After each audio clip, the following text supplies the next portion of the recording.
இந்த மாதிரி ஒரு ஐக்கியம் இருக்கக்கூடிய அறிவு இருக்கக்கூடிய ஆள் அந்த நாட்டோடைய பாதுகாப்புத்துறை அமைச்சர். அதுக்கப்புறம் அந்த பெண்மணி கேட்குறாங்க, ஆங்கர் கேட்குறாங்க, இந்த கோழைகள் நேற்று பூஞ்ச் மாவட்டத்தில் என்னுடைய வாழ்க்கையில் ஒரு 1.5 வருடம் நான் கிட்டத்தட்ட அங்கே இருந்த ஒரு இடம். எனக்கே கொஞ்சம் மனசு கஷ்டமாக தான் இருக்குது.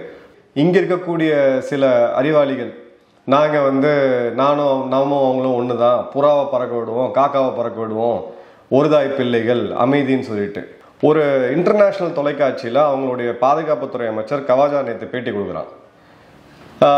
அப்போது நாங்கள் ஒரு 5 இந்திய விமானங்களை சுட்டு வீழ்த்திட்டு அது ஒரு மிகப்பெரிய சாதனைன்னு பேசும்போது அந்த நெறியாளர் கேட்குறாங்க, இதுக்கான ப்ரூஃப் என்ன அப்படின்ற போது, சோஷியல் மீடியா நீங்கள் பார்க்கலையா, சோஷியல் மீடியாவில் தான் நிறையா போயிட்டுருக்கேன்ட்டு. இந்த மாதிரி ஒரு ஐக்கியம் இருக்கக்கூடிய அறிவு இருக்கக்கூடிய ஆள் அந்த நாட்டோடைய பாதுகாப்புத்துறை அமைச்சர். அதுக்கப்புறம் அந்த பெண்மணி கேட்குறாங்க, ஆங்கர் கேட்குறாங்க, எந்த மிசைல்ஸ் நீங்கள் யூஸ் பண்ணீங்க, சீனாவோட மிசைல்ஸ் யூஸ் பண்ணி அப்படி சுட்டு வீழ்த்துற மாதிரி ஒரு சூழ்நிலை வந்திருந்ததுன்னா அதோடைய ரேடார் சிக்னேச்சர் அது எப்படி போச்சுன்றதை ரேடாரை வீடியோ எடுத்து பக்காவாக போடுவாங்க. இந்த முட்டாள்களுக்கு அந்த அடிப்படை அறிவு கூட இல்லாமல் இதை சுட்டுட்டோம் அதை சுட்டுட்டோன்னு சொல்லிட்டு இவங்க சோஷியல் மீடியாவில் இவங்க கணக்குப்படி பார்த்தீங்கன்னா இந்தியாவோட விமானப்படை இன்னைக்கு இருந்திருக்கக்கூடாது அந்தளவுக்கு. ஸோ தயவுசெய்து வர்த்தனைகள் நம்ப வேணாம். இந்த கோழைகள் நேற்று பூஞ்ச் மாவட்டத்தில் என்னுடைய வாழ்க்கையில் ஒரு 1.5 வருடம் நான் கிட்டத்தட்ட அங்கே இருந்த ஒரு இடம். எனக்கே கொஞ்சம் மனசு கஷ்டமாக தான் இருக்குது. பொதுமக்கள் வாழக்கூடிய பகுதிகளில், அதுவும் குறிப்பாக அங்கே இந்துக்கள் சீக்கியர்கள் வாழக்கூடிய நகர்ப்புற பகுதிகளில் ஆட்லரி பீரங்கி குண்டை போட்டு கிட்டத்தட்ட 15 பேர், குழந்தைகள், பெண்கள் உட்பட கொல்லப்பட்டிருக்காங்க அப்படின்ற ஒரு துரதிருஷ்டவசமான செய்தி வருது. இந்த மிருகங்களுக்கு இங்கே இருக்கக்கூடிய சில அறிவாளிகள் நாங்கள் நாமும் அவங்களும் ஒன்று தான், புறாவை பறக்க விடுவோம், காக்காவை பறக்க விடுவோம், ஒரு தாய் பிள்ளைகள், அமைதின்னு சொல்லிட்டு போர் சூழல் இருக்கு. நீ மோத வேண்டியது இராணுவத்துக்கிட்ட. இது நாள் வரைக்கும் நம்ம இப்போ இந்த மிசைல் அனுப்பும் பொழுது துல்லியமாக இரவு நேரமாக பார்த்து பொதுமக்களுக்கு சேதம் வரக்கூடாது அப்படின்னு சொல்லிட்டு இந்தியா அவங்க தீவிரவாதிகளை தாக்குது. ஆனால் இந்த நாய்களுக்கு எல்லையில் கன்னை மூவ் பண்ணி மக்கள் அதிகமாக கூடி வாழக்கூடிய பகுதி எனக்கு கொஞ்சம் பதறுது. அந்த காட்சிகள் பார்க்கும்போது அதை நான் நம்ம சேனல்ஸில் போடல, நான் பர்சனலாக இருந்த இடம். அந்த மாதிரியான ஒரு கோழைத்தனமான செயலை இவங்க பண்ணியிருக்கிறாங்க. இதோடைய மிக முக்கியமான இடத்துல கவர்மெண்ட் எங்கே மிஸ் பண்ணுறாங்கன்னா, இந்த புகைப்படங்கள் நிச்சயமாக உலக அரங்கில் எல்லாரும் பார்க்கக்கூடிய அளவுக்கு பப்ளிஷ் பண்ணணும். வழக்கம் போல் இந்த அரசாங்கம் தூங்கிட்டு இருக்கிறாங்க. இவங்களோட இன்ஃபர்மேஷன் ப்ராட்காஸ்டிங் மினிஸ்ட்ரி இவங்க என்ன பண்ணிட்டு இருக்காங்கன்னு நமக்கு தெரியல. நீங்கள் காசா இஸ்ரேல் பிரச்சனையில் பார்த்தீங்கன்னா, இஸ்ரேல் என்ன நடந்துச்சு அக்டோபரில் அப்படின்றத உலகத்துக்கே போட்டு காமிச்சாங்க, வீடியோ போட்டாங்க. அங்கே இருக்கக்கூடிய குழந்தைகள் கொல்லப்பட்டது, பெண்கள் மானபங்கப்படுத்தப்பட்டது, இந்த மாதிரியான இதை எல்லாத்தையுமே எடுத்து போட்டாங்க. நம்ம சைடில் இந்த பொறுக்கி இராணுவத்துக்கு இவங்க செய்யக்கூடிய இந்த கோழைத்தனத்துக்கு மீடியா ப்ரொஜெக்ஷனே இல்லாமல் போகுது அப்படின்றது தான் ஒரு வருத்தலம் அளிக்கக்கூடிய ஒரு இது. சரி, இதுக்குண்டான பவரில் நம்ம கிடையாது, சொல்கிறது நம்ம ரெக்வஸ்ட் பண்ணுறது நம்மளுடைய கடமை. என்ன பண்ணுறாங்கன்னு பார்ப்போம். ஸோ இது மிக முக்கியமான அப்டேட் என்னன்றதை பார்க்கலாம். இப்போ இந்த சம்பவம் நடந்த பிறகு இராணுவ தளபதி உபேந்தர் அவர்கள் லோக்கல் கமாண்டர்ஸ், அங்கே இருக்கக்கூடிய லோக்கல் கமாண்டர்ஸ்க்கு என்ன வேணால் ரெஸ்பான்ஸ் கொடுங்க அப்படின்னு சொல்லி ஒரு உத்தரவு கொடுக்குறாரு. அதன் பிறகு இந்தியாவுடைய இராணுவம் கடுமையான பதிலடியை நம்மளுடைய பீரங்கி, ஆட்லரி பீரங்கியை யூஸ் பண்ணி கடுமையான பதிலடியை கொடுக்குறாங்க. ஒரு கம்ப்ளீட் பேட்டரி, 6 பீரங்கி சேர்ந்த ஒரு பேட்டரின்னு நம்ம சொல்லுவோம். ஒரு கம்ப்ளீட் பேட்டரி, 6 கன்னு, ஒரு ஆஃபீஸர், மொத்தம் எல்லாம் சேர்த்து கிட்டத்தட்ட 13 பாகிஸ்தானிய வீரர்கள் மற்றும் அதிகாரிகள் இங்கே கொல்லப்பட்டிருக்காங்க. இது ஒரு கன்ஃபார்ம்டான நியூஸு. இதுக்குண்டான வீடியோஸ்லாம் சீக்கிரம் வெளியில் வரும் பாருங்கள். இந்த மிருகங்களுக்கு இந்த மாதிரியான பதிலடி கொடுத்தா மட்டும்தான் போகும். இந்தியாவுடைய ஒரு மாஸ்டர் ஸ்ட்ராட்டஜி என்ன அப்படின்னு பார்த்தீங்கன்னா, நம்ம தாக்குதல் எல்லாமே பஞ்சாப் பகுதியில் நோக்கி தான் இருக்குது. இவங்க நம்மளை சீண்டிகிட்டு இருக்காங்க, சிந்து பகுதியில் எல்லாம் இருக்கு சீண்டிகிட்டு இருக்காங்க. பட் லாகூரை தவிர நம்ம பார்த்தோம் அப்படின்னா பஞ்சாபை தான் குறிப்பாக குறி வச்சுக்கிட்டு இருக்கோம். ஏன்னா நான் ஏற்கனவே சொல்லியிருந்தேன், 2 மாதம் முன்னாடியே பாவல்பூரை கை வைக்காத வரைக்கும் இவங்க திருந்த மாட்டாங்க, பஞ்சாபை அடித்தாதான் இவங்க அடங்குவாங்கன்னு சொல்லிட்டு பக்காவாக நம்மளுடைய இராணுவம் அந்த வேலையை தான் இப்போ பண்ணிக்கிட்டு இருக்காங்க அப்படின்றத பார்க்கலாம். இப்போது இன்னைக்கு காலையில், விடிய காலையில் வரக்கூடிய செய்திகள், இது வீடியோஸ் இருக்குது, இன்னும் கன்ஃபார்ம்டாக வெளியில் வரல. பட் கிட்டத்தட்ட இது உறுதியாக இருக்கிற மாதிரி தான் நமக்கு தெரியுது. என்ன அப்படின்னு பார்த்தீங்கன்னா, எப்படியாவது அம்ரிஸ்தரை தாக்கணும் அப்படின்னு சொல்லி இவங்க உள்ளே வராங்க. இன்னைக்கு விடிய காலையில் ஒரு 3 மணிக்கு காலையில் வாக்கில் பாகிஸ்தானிய விமானங்கள் இந்தியாவோட ரேடார், ஏர் டிஃபென்ஸ் ஐடென்டிஃபிகேஷன் ஜோனுக்குள்ளே வராங்க. இந்த சமயத்தில் நம்ம வச்சிருக்கக்கூடிய S-400 ஆக்டிவேட் பண்ணி 2 JF-17 ரக பாகிஸ்தான் போர் விமானங்கள், 1 J-10CE வகை விமானங்கள் இது சுட்டு வீழ்த்தப்பட்டிருக்கு அப்படின்ற செய்திகள் வருது. இதோடைய டெப்ரிஸ் இது இந்திய பகுதிகளுக்குள்ள தான் விழுந்திருக்கும் அப்படின்ற செய்திகள் வருது. அதோட ஃபோட்டோஸ் வீடியோஸ் வருது. பட் அன்கன்ஃபார்ம்டாக நம்ம அஃபிஷியலாக இவங்க சொல்லுவாங்க, அப்போ பார்த்துக்கலாம். பட் இந்த விமானம் சுட்டு வீழ்த்தப்படுறதுக்கான வாய்ப்புகள் அதிகமாக இருக்குது. ஏன்னா அமிர்தசர் நகரத்தில் நேற்று நைட்டு பிளாக் அவுட் பண்ணாங்க, சைரனும் ஒழிச்சது. இது அமிர்தசர்லேருந்து நம்ம நண்பர்கள் நேரடியாக நமக்கு சொன்னது.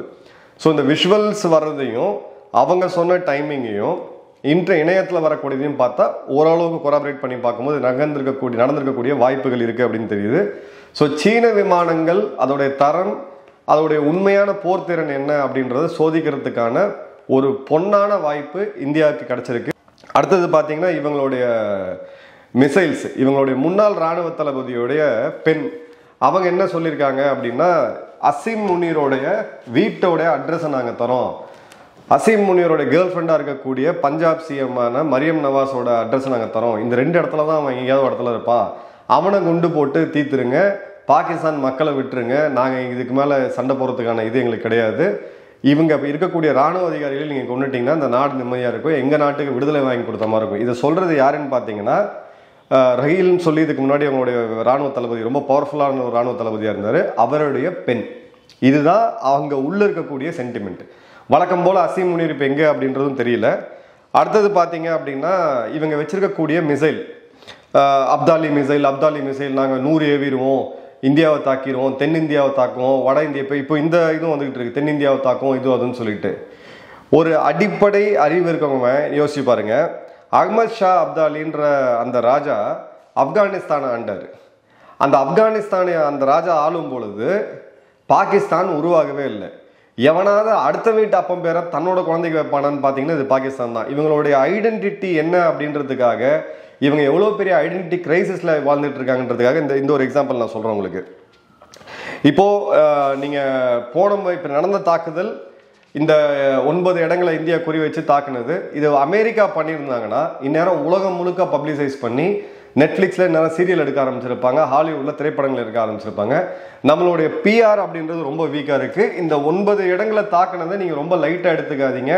இன்னும் தாக்கணும். பொதுமக்களுக்கு இதோட புரிதல் வேணும். இது சாதாரண நிகழ்வு கிடையாது, சாதாரண ஆப்ரேஷன் கிடையாது. சைனாவுமே இப்போ உட்காந்து இந்தியாவை எப்படி ஹேண்டில் பண்ணுறதுன்னு யோசிக்க வைக்கக்கூடிய அளவுக்கு உலக நாடுகளுக்கு நம்ம உணர்த்தியிருக்கோம்.